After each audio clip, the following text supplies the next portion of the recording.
Gaël Tazaoui, élu à Évreux, c'est à toi. Et vice-président de l'association des maires Ville et banlieue. Bonjour à toutes, bonjour à tous. Nous avons 30 minutes pour essayer de vous enthousiasmer sur un sujet éminemment important. 20, nous ne serons pas la variable d'ajustement.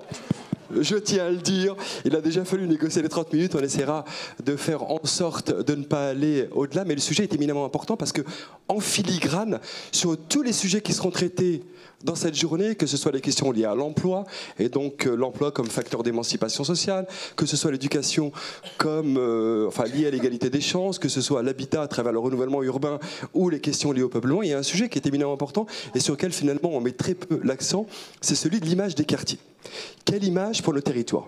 Quelle image pour les 1214 quartiers de la politique de la ville et pour les 5 millions d'habitants qui y sont domiciliés? Voilà un sujet éminemment important parce qu'il soulève derrière un enjeu d'attractivité.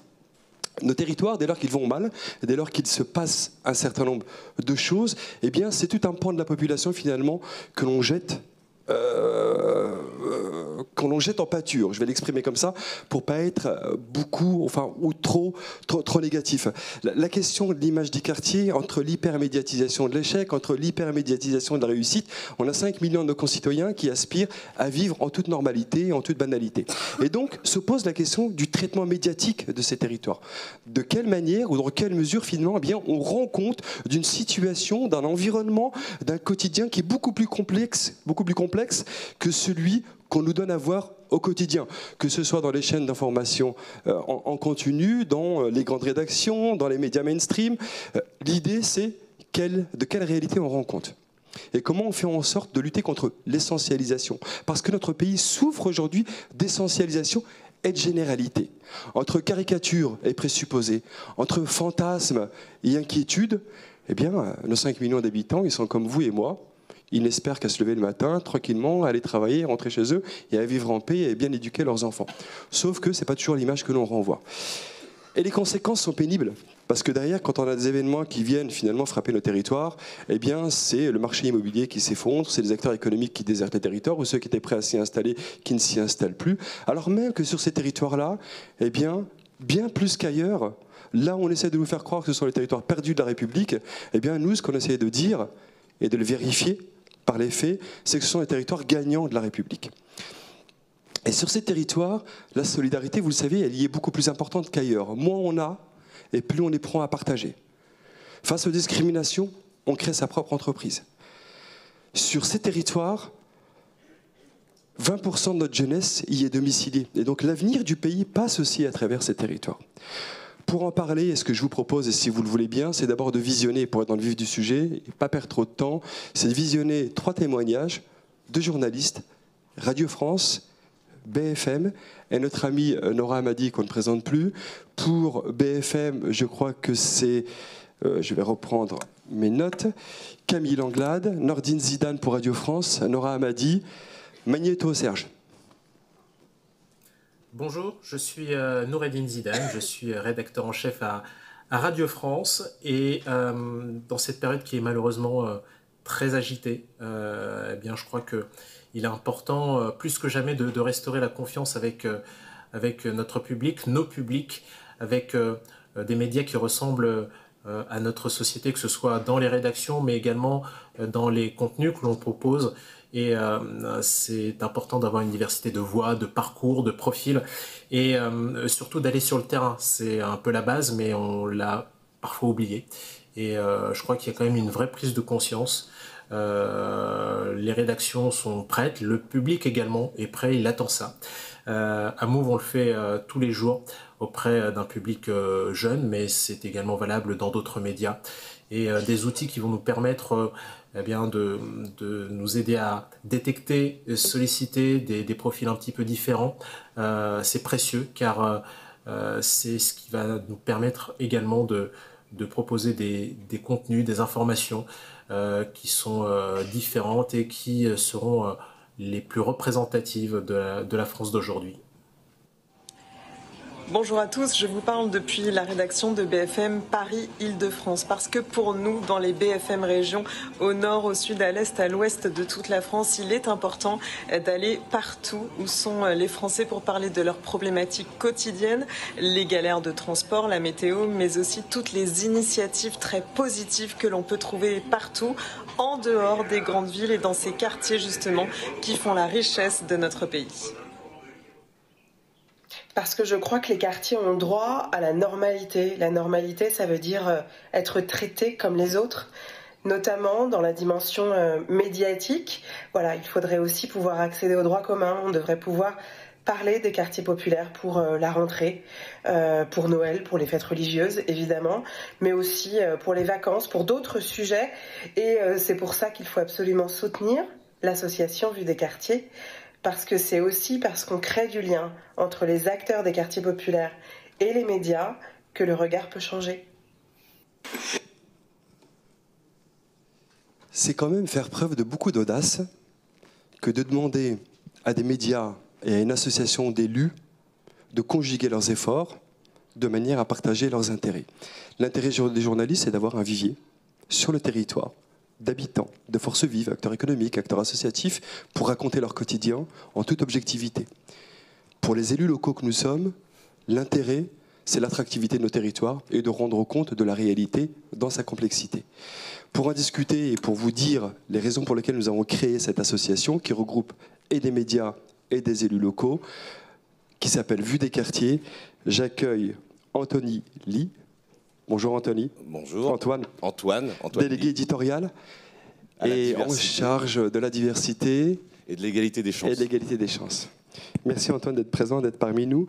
Dorothée Cochard, vous êtes rédactrice en chef du service société à France Télévisions. Oui, bonjour. Je viens de prendre mes fonctions. J'arrive il y a 15 jours, mais je connais bien la rédaction de France Télévisions parce que j'y ai officié pendant une grosse dizaine d'années. Au début des années 2000, c'est une rédaction qui m'est chère. Je suis ravie de revenir dans un service dans lequel j'ai commencé. Et les thématiques sociétales couvrent naturellement tous les territoires et notamment les quartiers. Et je trouve que cette initiative est passionnante pour moi qui arrive donc à la tête du service société parce qu'on peine à travailler dans ces territoires, à y travailler sur toutes les thématiques qui ne soient pas simplement des thématiques que dans notre jargon nous qualifions de infogénées, autrement dit de faits divers. Et je pense qu'il y a un enjeu majeur dans les médias pour nous à être capable de mieux rendre compte de la réalité des quartiers dans leurs difficultés, pas simplement en réaction à l'actualité, mais aussi dans leur richesse. Merci Dorothée, merci d'être là en tout cas et bon courage dans vos prises de fonction. Marianne Ray, vous êtes, chef de bureau, ici, BFM Lyon. Oui. Vous êtes l'étape locale, le local de l'étape. Merci d'avoir répondu présent à notre invitation. Marianne, Vue des quartiers, ça vous inspire quoi? Et les raisons pour lesquelles vous vous êtes engagée? Alors bonjour, déjà bonjour à tous. Effectivement, donc je gère la rédaction de BFM Lyon depuis pas très longtemps, depuis début juillet. Avant cela, j'étais dans les Alpes du Sud, donc un territoire rural, toujours pour le groupe BFM d'ici, où les problématiques sont un peu différentes, mais on trouve aussi des similitudes avec ces quartiers populaires donc de la région lyonnaise. Vue des quartiers, pour moi, c'est un outil indispensable et très intéressant parce que justement nous au quotidien on a besoin en tant que journaliste de couvrir ces actualités effectivement dans ces quartiers. Parfois vous l'avez dit, c'est compliqué de se rendre sur place, d'avoir des témoignages, et là c'est une vraie porte d'entrée pour pouvoir traiter l'actualité dans les quartiers, mais aussi parfois de contacter les gens pour avoir le bon invité, le bon interlocuteur qui va parler sur le bon sujet. Et donc cet annuaire que propose Vue des quartiers, eh bien c'est un outil qu'on va utiliser nous et effectivement dans nos rédactions régulièrement au quotidien pour pouvoir relater le mieux possible et de façon la plus exacte possible ce qu'est la réalité dans ces quartiers quartier populaire, quartier politique de la ville. Et voilà, et on sait qu'effectivement, c'est pas toujours facile d'y entrer. Donc c'est une vraie porte d'entrée pour nous. Alors Antoine, tu vas nous dire aussi les raisons pour lesquelles Radio France s'est engagée dans cette dynamique vue des quartiers, mais un annuaire pour quoi faire? Un annuaire pour identifier sur chacun de vos territoires celles et ceux qui sont en capacité de porter une parole au plus près des préoccupations de nos concitoyens, au plus près de la réalité, et donc de donner, ce que disait tout à l'heure, c'était Farid, je crois, qui nous disait, mais l'accès aux médias, quand est-ce que nous, on nous donne l'accès aux médias, pour nous aussi porter une voix singulière et une voix remarquable. Et vous, à Radio France, vous vous êtes engagé, vue des quartiers, pourquoi ? Parce qu'il y a un constat sévère, il y a une défiance entre deux mondes qui ne se connaissent pas, entre les journalistes et les habitants des quartiers populaires. Je vais vous donner une anecdote, enfin une citation plus exactement, que m'avait été qu'un jeune de la cité des 3000 d'Aulnay-sous-Bois m'avait donné. Il m'avait dit, tu sais Antoine, le problème c'est qu'un arbre qui tombe fait plus de bruit qu'une forêt qui pousse. Un arbre qui tombe fait plus de bruit qu'une forêt qui pousse. Et le problème, c'est que les médias se jettent toujours sur l'arbre qui tombe. C'est plus spectaculaire, ça fait plus de bruit, ça fait de l'image, ça fait du son. Et à contrario, parce qu'on culpabilise, certaines rédactions culpabilisent, on se jette aussi sur les sujets très bienveillants. Voilà. Mais ce n'est pas forcément la réalité des quartiers populaires. Donc nous, on réfléchit à Radio France sur ce que tu évoquais tout à l'heure, l'entre-deux, c'est-à-dire la vie au quotidien. On réfléchit à faire des sujets type rentrée scolaire. C'est un marronnier, quand à la veille de rentrée scolaire, on suit une famille, faut suivre une famille qui habite dans les quartiers populaires, en banlieue, voilà, une famille française lambda. Les allergies au pollen, on peut faire aussi un portrait d'une famille, de quelqu'un qui est allergique. Et voilà. Et pour ça, il faut trouver des personnes qui acceptent de nous parler. Sauf que quand on va dans les quartiers, comme on n'est pas toujours bien perçu, c'est parfois difficile. On va croire qu'on vient pour justement chercher du sensationnalisme. Et donc cet annuaire est un outil indispensable. C'est-à-dire que donc c'est un annuaire. Les rédactions de Radio France en disposent et ils ont justement la possibilité d'appeler ces gens-là. Il y a toutes les infos, leur profil et sur quel sujet ils pourraient éventuellement parler. Donc le contact se fait tout de suite. Ce sont des gens qui se sont portés volontaires parce qu'ils ont envie de se réapproprier leur récit. Ça, c'est très important. Et en ça, la connexion se passe bien et on est au plus près d'une réalité au quotidien et qui n'est pas caricaturale. Merci Antoine. Qui n'a pas vécu devant son poste de télévision une émission consacrée à son territoire, à son quartier ou à sa ville, avec une musique assez flippante, assez angoissante derrière, à se dire « Waouh, c'est pas chez moi ça, ça ressemble pas à mon quartier ».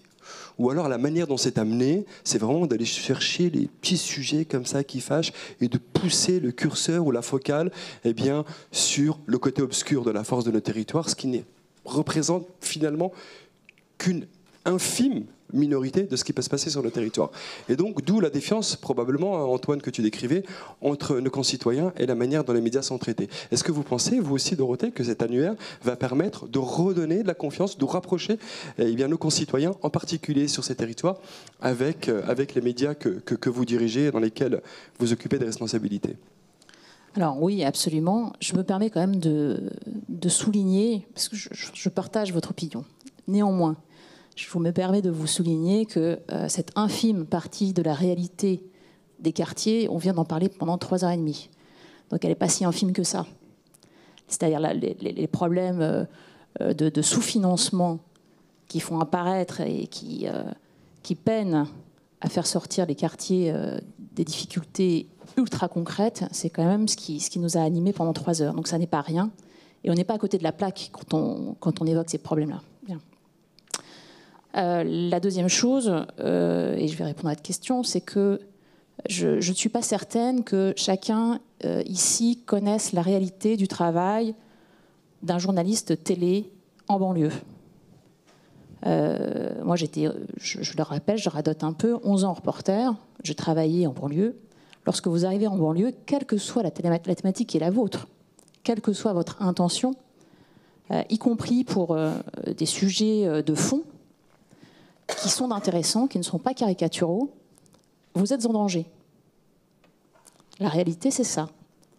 Moi, ça m'est arrivé plusieurs fois de devoir partir en urgence avec un motard et des pavés jetés pour tout ce que nous représentons, pas pour ce que nous y faisions. On avait des accords de tournage avec des gens que nous avions appelés avant, avec des relais de personnes qui étaient ravies de nous voir venir. Et néanmoins, il y a toujours un moment où la violence prend le dessus parce que nous sommes associés aux institutions avec tout ce qu'elles ont de haïssable pour une frange des quartiers, qui sont des gens qui ont le pouvoir, qui expriment une hostilité forte, violente et dangereuse. Et ça, c'est la réalité de notre travail lorsque nous, reporters télé, je parle particulièrement de la télévision parce qu'elle crispe et elle amplifie encore toutes ces réactions. Ça, c'est notre réalité de travail.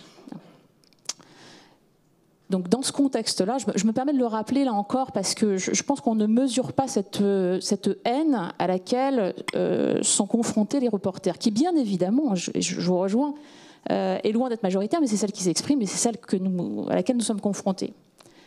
Donc pouvoir bénéficier d'un annuaire, appelons cela comme ça, de personnes qui connaissent leur quartier, le connaissent bien, sont capables d'en parler intelligemment, de manière sourcée, sont capables également d'être des relais sur les thématiques que nous souhaitons aborder intelligemment et de nous dire sur telle thématique, je vous conseillerais de contacter telle ou telle personne, sur telle ou telle personne. Pour nous, c'est extrêmement précieux. D'abord parce que ça nous permet d'avoir de bonnes sources, tout simplement, et ensuite, ça nous permet aussi de moins arriver comme un éléphant dans un magasin de porcelaine et d'être mieux accueillis dans nos démarches. Donc oui, c'est extrêmement précieux. Est-ce que vous, Marianne, vous pensez comme Dorothée que la violence dont font l'objet les journalistes sur les territoires prioritaires, par une infime minorité, rappelons-le, c'est toujours important de le rappeler, sinon on tombe aussi dans la caricature et dans l'essentialisation. Est-ce que vous pensez qu'elle est due au fait que vous représentez quelque part une dimension institutionnelle, ou simplement parce que vous avez le sentiment qu'il y a un vrai creux, il y a un vrai fossé ou un gouffre même de la manière dont vous traitez l'actualité et donc la représentation de ce qui se passe au quotidien sur ce territoire, et puis ce qu'ils ressentent eux et le sentiment donc de se sentir trahis? Alors nous, à BFM Lyon, dans les BFM régions, c'est vrai qu'on ne va pas se mentir, alors vous avez raison de le rappeler, ça reste quand même qu'une partie minoritaire, on va dire, hein, de la population qui va s'en prendre directement aux médias. Mais c'est quand même une réalité, puisque dans certains quartiers, même comme c'est le cas aussi sur des événements type manifestation, où le journaliste peut se sentir un peu aussi en danger, il y a une réalité puisque on vient généralement avec des bonnettes noires, pas de signes, on va dire entre guillemets ostentatoires qui pourraient, voilà. On a banalisé les véhicules. On a banalisé les véhicules, effectivement. Oui. Et voilà, les locaux également aussi à BFM Lyon sont banalisés. Il n'y a pas de publicité, en tout cas, sur le bâtiment. Mais voilà, donc il y a quand même une réalité. Mais après, il faut quand même, j'allais dire, relativiser. Pour nous, en fait, à BFM Lyon, en région, on va souvent, et c'est malheureux parce qu'ils font partie de la même famille, mais subir un petit peu aussi le traitement qui est fait au niveau national par rapport à notre traitement, nous, en région, où on est par définition plus proche des gens, plus proche de la population, plus proche des habitants. On les a régulièrement au téléphone. Alors, les habitants ou les associations, enfin, on travaille régulièrement quand même avec eux. Et parfois, tout ça, c'est noyé dans une actualité nationale qui est pas forcément positive, ou en tout cas qui ne traite pas l'angle j'allais dire positif en fait, sous un angle positif cette actualité en fait. Et nous on est plutôt en fait face à ça, à cette réalité-là, auquel il faut faire face effectivement, et on y arrive hein, puisque maintenant, je pourrais citer plusieurs exemples sur des actualités qui ont été tragiques, notamment je pense à Vaux-en-Velin avec l'incendie, où là on n'a pas eu de souci à faire cette édition spéciale proche avec les habitants qui ont témoigné, qui organisaient des collectes, comme après les émeutes de juin-juillet là dans les quartiers. On a pu y retourner puisqu'on a des contacts un peu privilégiés aussi avec les acteurs sur place, mais voilà, effectivement, parfois on est et le journaliste, le reporter va se sentir en danger à un moment donné parce que l'image que renvoie surtout la télévision, c'est pas forcément une image très positive pour une infime frange de la population. Après, ce qui reste vrai et ce que vous laissez entendre dans votre question, et ce qui est très pertinent, c'est comment est-ce que nous, a fortiori nous, médias nationaux, comment est-ce qu'on arrive à rendre compte de la diversité, de la richesse et de toutes les thématiques qui touchent au quotidien les quartiers. Et là, nous, on pêche, c'est évident. Après, là, je me permets de parler pour les journaux télévisés de France Télévisions. On a une problématique qui, par définition, est bien différente de celle de France Info ou de BFM. C'est-à-dire qu'on n'a pas une chaîne d'infos. Donc, de manière très structurelle, nous avons une fenêtre de tir, si j'ose dire, qui est très étroite, avec un début de journal télévisé qui est monopolisé par les incontournables de l'actu, avec une fin de journal télévisé qui est monopolisée par des thématiques un peu plus légères et, j'ose dire, un peu nécessaires psychologiquement aussi, plus culturelles, plus sociétales, etc. Et un entre-deux qui est à géométrie variable, où vous allez retrouver des thématiques économiques, sociétales. Et c'est, je pense, dans cet entre-deux-là qu'on a un travail à effectuer pour être plus performant sur la couverture des quartiers. Au-delà même donc de la question de l'annuaire et de manière générale du traitement médiatique de ces territoires, on a tous connu le trésor de Pernod. Et sur la ruralité, à Caen, pourquoi pas imaginer des focus, des grilles, des émissions, des sujets particuliers pour traiter justement des solutions locales, des territoires gagnants. Antoine. Une piste possible, c'est le recrutement des journalistes. Parce qu'il y a un problème, justement, on oublie trop souvent les quartiers, parce qu'il y a peu de journalistes qui sont issus des quartiers. Aujourd'hui, la plupart des rédactions sont blanches, issues d'un milieu social aisé. Il y a des petits hommes en gris chez vous aussi. Alors, oui, Jean-Louis Borloo parlait de prisme, moi je parle de biais.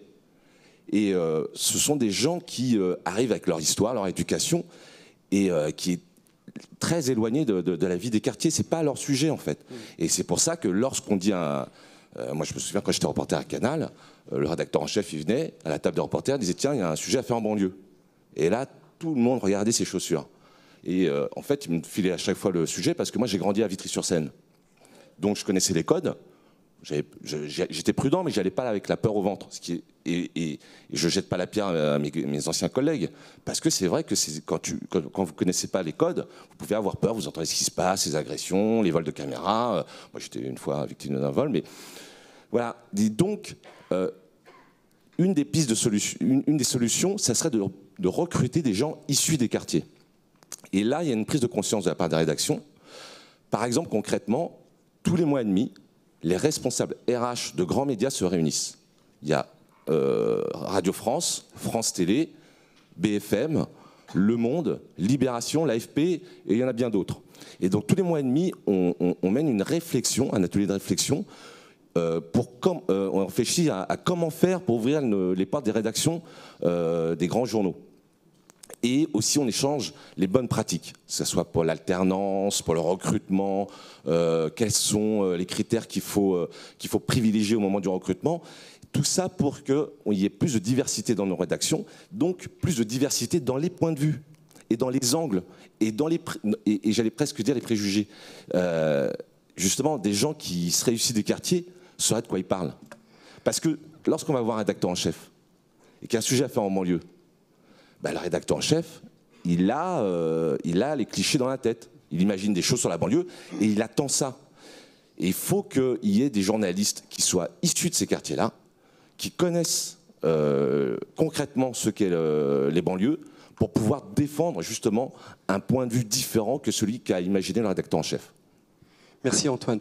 Donc j'ai bien entendu, l'une des premières pistes, ou en tout cas l'une des solutions esquissées, serait d'avoir des rédactions plus représentatives, plus diversifiées. C'est probablement une première piste, de manière à explorer le champ des possibles en matière de points de vue, avec des points de vue peut-être plus militants, plus ancrés dans la réalité de ces territoires.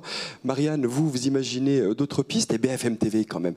Nous, quand on était reçus par le directeur général de BFM TV à Paris, en présence de mon ami Maxime Daridan, je ne sais pas où il est, qui est l'un des artisans de notre association, avec Rémi Engrand, que je salue également. Je ne serais pas bon si je ne rendais pas hommage à celles et ceux qui ont contribué à la réussite, en tout cas au début de réussite de cette opération. Quand on est arrivé chez BFM, enfin, c'était un contre-pied. BFM sur ce sujet-là, sur cet enjeu-là, aux côtés de ces territoires-là, franchement, on ne vous attendait pas. Et vous êtes là. Oui, on est là parce qu'on fait partie donc du paysage médiatique et on accompagne les habitants, la population, toutes les populations. Et donc, pour nous, c'était indispensable, en tout cas, de s'engager en tout cas dans cette voie-là, parce que pour ne laisser personne, j'allais dire, au bord de la route, au bord de l'information, j'allais dire, puisque pour que chaque citoyen puisse avoir le même accès à l'information. Et ça, c'est ultra, enfin en tout cas pour nous très important, mais comme tous mes confrères qui sont assis à côté de moi, c'est essentiel, on va dire, puisque ils font partie intégrante de notre société, ces quartiers-là, et donc il faut leur parler, il faut qu'ils comprennent aussi notre travail. C'est pour ça qu'on ouvre régulièrement aussi les portes de nos rédactions pour des échanges avec des journalistes sur notre travail, la façon dont on traite l'information nationale, internationale bien sûr, mais aussi locale, qu'ils ont des interlocuteurs, hein, parce que, enfin, en tout cas je ne sais pas si on peut appeler ça des interlocuteurs, mais en tout cas, ils ont des relais d'information au niveau local, et c'est important que les personnes, les habitants de ces quartiers le sachent, et surtout la jeunesse, parce que c'est de plus en plus dur, parce que ça c'est aussi une réalité, de les concerner. Donc on essaye, hein, mais de les attraper au vol et de leur dire venez, intéressez-vous à ce qui se passe chez vous, à côté de chez vous.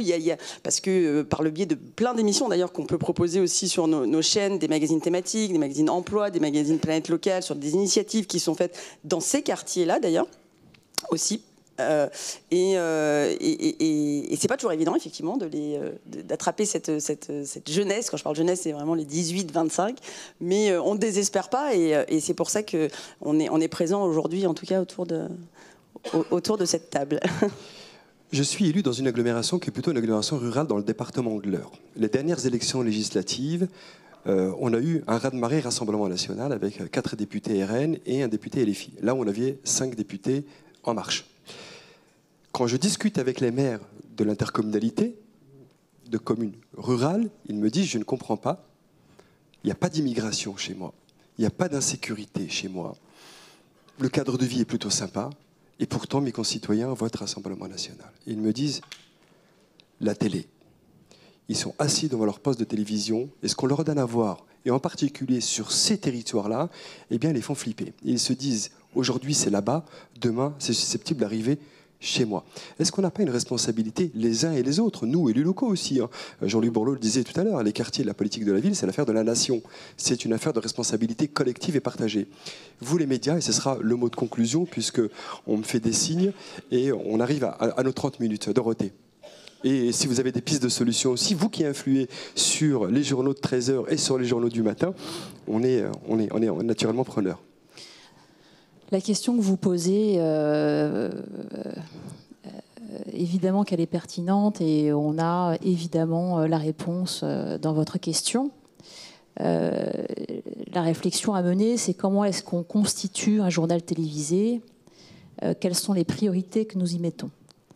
Moi, je ne suis pas rédactrice en chef d'une édition, donc je ne dirige pas les choix du 13h ou du 20h à France 2, ni ceux des éditions régionales de France 3.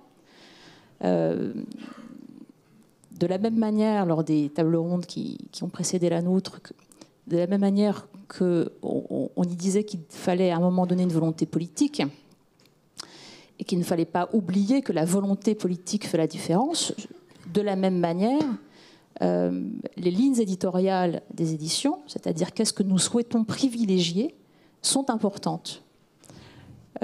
Donc, quel est notre questionnement à nous, médias, sur la ligne éditoriale du 20h, de ici 12-13 ou ici 19-20, ou du journal télévisé de 13h. Et c'est la même chose pour mes confrères de France Info. Donc oui, vous avez raison. Je me permets quand même de donner une précision qui me semble importante. Tout à l'heure, mon confrère disait c'est important pour nous de pouvoir recruter des journalistes qui ne soient pas monolithiques dans leur parcours. C'est essentiel pour nous. Je me permets de dire qu'à France Télévisions, ça fait 15 ans qu'on le fait. Ça fait 15 ans que dans les rédactions, chaque année, nous avons plusieurs personnes qui viennent d'horizons divers, diversifiés, volontairement, politiquement. C'est en interne une volonté politique très forte de s'agréger, des jeunes gens qui ont des profils différents et qui sont originaires de territoires différents. Donc ça n'est pas que ça. Ça n'est pas que la constitution de la rédaction. Et je me permets de dire aussi, tout à l'heure vous avez eu une formule qui me gêne, moi, philosophiquement. Un journalisme militant, ça peut exister, mais ce n'est pas la notion que je me fais du journalisme. Voilà. Je pense que c'est extrêmement noble d'être militant. Je pense que quand on est journaliste militant, on n'est plus tout à fait journaliste. Je pense qu'on se doit d'avoir un certain recul, une certaine pondération qui nous permet justement d'avoir une équité dans notre traitement. Voilà. Donc oui, vous avez raison, c'est une question à se poser. Nous avons une responsabilité, c'est une responsabilité qui est collective et qui se situe là philosophiquement sur nos lignes éditoriales, dont on peut rediscuter. Moi, à mon échelle, vous l'aurez compris, elle est un peu inférieure. Moi, je dirige un service qui est un service important. Il y a 55 personnes dans mon service. Donc, à mon niveau, je propose des sujets, je propose des angles, je me nourris des contacts que je peux récupérer en vue des quartiers pour pouvoir être force de proposition, des propositions les plus pertinentes possibles sur l'idée que nous faisons, les journalistes et moi-même, de ce qui est important de traiter dans l'actualité, en espérant être convaincant pour les éditions. Voilà. Merci Dorothée. Votre présence déjà est encourageante. Marianne. Oui, pour rebondir un peu sur ce que disait Dorothée, c'est un peu la même chose, c'est-à-dire que l'idée, c'est de, oui, on traite l'information, qu'elle soit positive ou négative, notre rôle, c'est de relater ce qui se passe chez nous. Enfin, je parle pour BFM Lyon, donc dans la région lyonnaise. Après, moi, en tant que rédactrice en chef de BFM Lyon, mon but, c'est de fournir une édition équilibrée. C'est-à-dire que parce que moi aussi, je suis téléspectatrice du journal, et voir une édition où il n'y a que des informations négatives ou anxiogènes, parce qu'on sait que souvent ça revient, ça ne me plaît pas non plus. Et donc, j'aime avoir cet équilibre dans le journal. Il y a de l'information. Ça ne veut pas dire que l'information, d'ailleurs, négative va ouvrir le journal. Parfois, on bouscule un peu les codes et on se dit, bah non, c'est une initiative, c'est quelque chose qui est fédérateur et qui va, je pense, concerner bien plus de gens que cette information qui est importante mais qui est plutôt négative, et du coup on va la passer en premier, on va ouvrir avec l'édition, voilà. Mais l'idée c'est vraiment d'équilibrer l'information dans chaque tranche d'information pour que pour que voilà, le téléspectateur ne se sente pas, enfin voilà, n'allume pas, ne regarde pas le journal et se dise oh là là mon Dieu, j'éteins parce que l'information est trop anxiogène, je préfère de ne pas regarder. Et ça arrive, je trouve, de plus en plus, en tout cas quand on parle aux gens à l'extérieur, sur le terrain, on se rend compte que parfois ils ne regardent plus en fait cette information parce que, enfin le journal, ou moins en tout cas à la télévision, parce que ils se disent non mais c'est bon, on est assez, il y a trop d'informations et l'information est trop anxiogène. Donc voilà, et vraiment moi, surtout en local et dans nos régions, une priorité que je me suis fixée, c'était de dire voilà, on est là pour aussi mettre en avant nos territoires, nos régions, que ce soit dans tous les domaines, c'est pas possible par la gastronomie, mais aussi donc par tous les sujets de société qu'on peut avoir dans nos quartiers. Donc l'info, elle est traitée et on essaye de la traiter de la meilleure façon possible. Mais voilà, l'idée, c'est quand même d'équilibrer ces journaux de télévision, voilà, pour ne pas faire fuir nos téléspectateurs et intéresser le maximum de personnes. Merci Marianne, merci doublement parce que vous êtes à BFM TV l'un des instigateurs aux côtés de Ville et Banlieue de cette opération. Vous êtes les premiers à avoir signé et à avoir cru en cette aventure. Je tiens donc à vous remercier au nom du président Le Proust et des membres de l'association Ville et Banlieue. Un mot de conclusion, la maltraitance médiatique, comment on se projette demain ensemble ? Alors, moi je pense que une solution, alors en France on pense ça, c'est que il faut changer la représentation qu'ont les auditeurs ou les téléspectateurs sur la banlieue et ses habitants. Voilà, pour faire court, quand on parle de banlieue, c'est la délinquance, c'est l'islam, c'est la pauvreté, c'est voilà. Et justement, cet annuaire Vue des quartiers permet de trouver des interlocuteurs, un médecin qui va se prénommer Mohamed, une avocate qui va se prénommer Kadiatou, un proviseur d'école qui va s'appeler Nguyen. Voilà, c'est la France, mais donner une autre vision de ce qui s'y passe et des gens qui y habitent. Ils ne sont pas, comme on peut le croire, ou ce qu'on livre parfois, tous des délinquants, des islamistes, des demandeurs, des profiteurs. Il y a plein de ressources. C'est la France, c'est des Français. Il faut aussi mettre ça plus en avant. Merci à vous trois. Avoir mobilisé BFM TV, Radio France et France Télévisions mérite vos applaudissements. Je te rends le micro, Madame la maîtresse de cérémonie. Merci beaucoup, Monsieur El-Etazaoui. Merci à tous les trois. On arrive à la conclusion de cette matinée avec, comme vous, voilà, une vingtaine de minutes de retard. Gilles et Catherine, vous êtes là, pardon, je vous cherchais. Avant que nous allions rejoindre le déjeuner, je vous en prie. Oui, donc, comme je l'avais dit dans mon introduction ce matin, nous avons souhaité dans cette période faire un appel dit de Lyon au président de la République pour porter notre voix, mais à partir de notre voix, ce que je disais tout ce matin, la voix des invisibles, pour faire entendre notre voix. Alors ce que je vous propose, c'est qu'à deux voix, nous allons vous le lire. C'est bon, on est prêt ? On est prêt. On n'a pas répété, donc on s'excuse si des fois. Bon. Faisons République ensemble. Nos quartiers ne sont pas un problème, ils sont la solution. Nous, maires, présidents élus de communes et d'intercommunalités, engagés dans l'association Ville et Banlieue, sommes inquiets et en colère. Depuis un an, nous travaillons avec les services de la Première ministre et du ministère chargé de la ville. Nous avons échangé, débattu et avancé même si nous ne sommes pas toujours d'accord. Et une fois de plus, le comité interministériel des villes, prévu le 9 octobre dernier, a été reporté pour convoquer dans l'urgence un conseil national de la refondation, post-émeute, dont il n'est rien ressorti de concret. Nous n'en pouvons plus des atermoiements et des reports. La concertation dure depuis plus d'un an. Nous avons fait des propositions et avons désormais besoin de décisions à la hauteur des lourdes difficultés des habitants de nos quartiers. Monsieur le Président, en reportant le CIV, vous avez manqué un énième rendez-vous avec les villes et quartiers populaires. Il est impératif que vous preniez conscience de l'urgence de la situation. Depuis plusieurs années, notamment dans une tribune adressée le 24 mai dernier, nous vous alertons sur l'urgence à agir face à une situation qui s'aggrave. Décrochage des jeunes, conséquences de l'inflation sur le pouvoir d'achat et la vie quotidienne des habitants, risque d'une explosion. Nos collectivités se distinguent par des indicateurs économiques, démographiques, sociaux qui interpellent. Proportion de jeunes très élevée, surreprésentation des familles monoparentales, nombre considérable de foyers vivant sous le seuil de pauvreté, taux de chômage dépassant de plus du double la moyenne nationale, niveau d'éducation et de qualification bien inférieur à celui des autres territoires, surpopulation dans le parc public de logements sociaux et dans les copropriétés vieillissantes et dégradées. Nous avons exprimé notre inquiétude et notre colère à de nombreuses reprises sans être entendus. Les émeutes du début d'été en sont la preuve, mais depuis, rien n'a changé.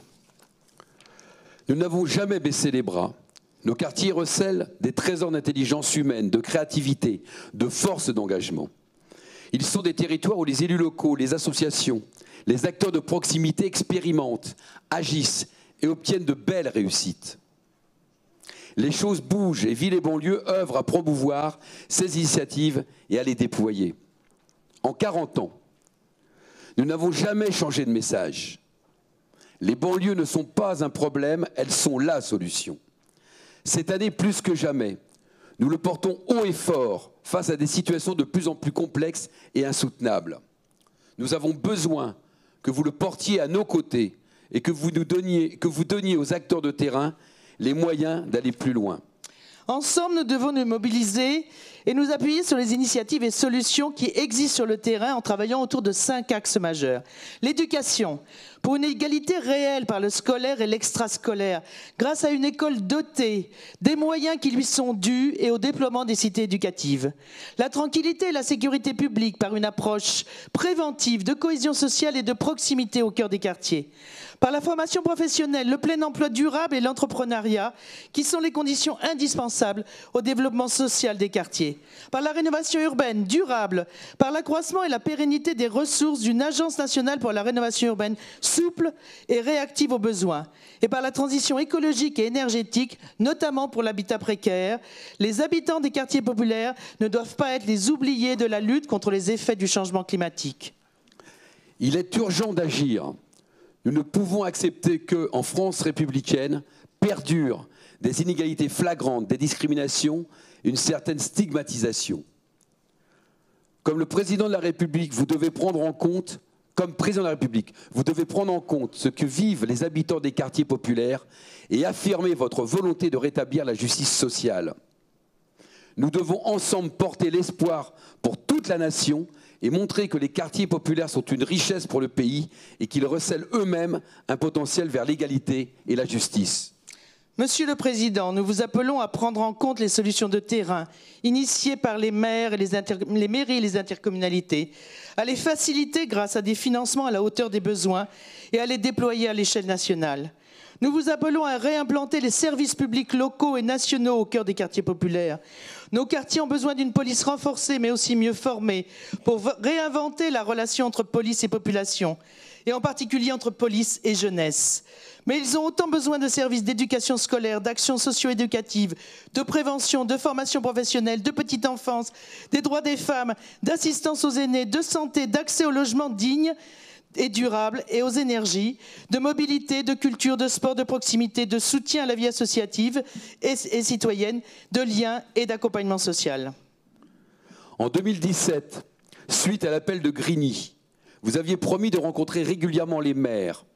Vous ne nous avez plus jamais reçus en dépit de nombreuses sollicitations. Monsieur le Président, vous devez vous connecter à la réalité, à la situation des habitants de nos quartiers. Vous devez être attentif aux désespérances qu'elles résultent de l'isolement des territoires ruraux ou de la précarité des territoires urbains. Vous devez avoir affirmé et traduire en acte une réelle ambition pour nos quartiers prioritaires. Dans une France aux multiples fractures, dans la République une et indivisible, les silences et reculades ne peuvent que renforcer les crispations. Ce mercredi 18 octobre à Lyon, 40 ans après la fondation de notre association, entourés de l'ensemble des acteurs qui œuvrent dans les quartiers populaires, nous, maires, présidents et élus de communes et d'intercommunalités de villes et banlieues, nous lançons ce nouvel appel pour que nos quartiers et leurs habitants soient pleinement considérés comme des enfants de la République.